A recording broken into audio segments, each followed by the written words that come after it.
warahmatullahi wabarakatuh. Perkenalkan, kami dari kelompok 8. Saya Alisa Fadila Soumi dan rekan saya Putri Rizka Melia, saya Winda Sri Purnama, dan Novia Syahrani. Di sini kami akan melakukan praktikum sifat koligatif larutan dalam tekanan osmotik pada wortel. Silahkan disimak videonya. Tujuan praktikum ini adalah 1. Untuk menguji dengan adanya tekanan osmotik pada sel-sel wortel. 2. Untuk melihat perubahan yang terjadi pada wortel setelah praktikum. 3. Untuk mengetahui perbedaan pada proses tekanan osmotik pada wortel. Adapun alat dan bahan yang kita gunakan dalam praktikum ini adalah: yang pertama, ada 2 buah gelas. Yang kedua, ada sendok teh. Dan yang ketiga, ada penggaris.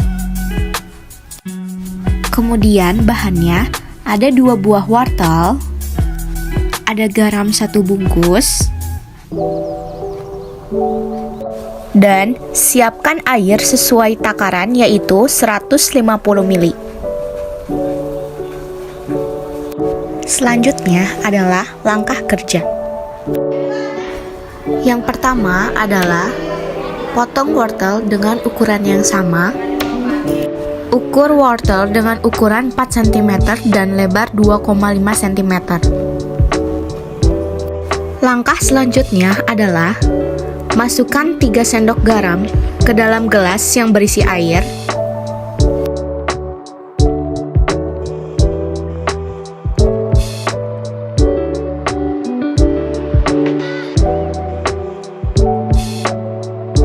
Kemudian, aduk hingga terlarut.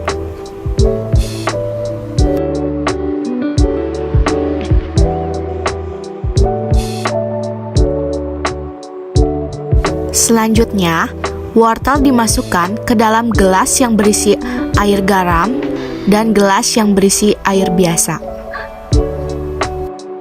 Lalu, wortel direndam selama 20 menit. Lalu, diamati perubahannya.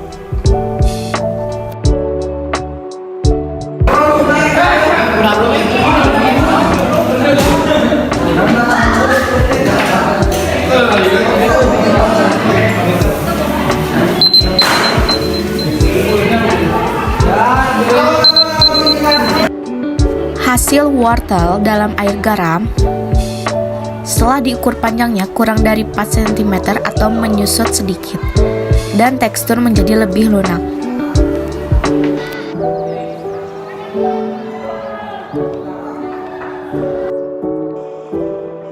Setelah itu, bandingkan wortel dalam air biasa. Untuk panjang tetap 4 cm dan tekstur masih keras dan tidak berubah. Mengapa semua itu terjadi? Wortel yang berada di larutan garam mengalami penyusutan karena cairan garam bersifat lebih pekat daripada sel yang berada di dalam wortel. Oleh karena itu, cairan di dalam wortel itu akan berpindah ke dalam larutan garam sehingga wortel mengalami penyusutan. Dan yang kedua, wortel yang berada tanpa di air garam mengalami cairan dalam air biasa yang bersifat lebih encer daripada cairan di dalam sel. Oleh karena itu, air yang berpindah dari luar masuk ke dalam sel, maka wortel yang sedang berada di dalam air biasa tidak mengalami penyusutan, bahkan lebih panjang atau lebih besar volumenya, dan teksturnya pun masih keras. Dan yang terakhir adalah kesimpulan.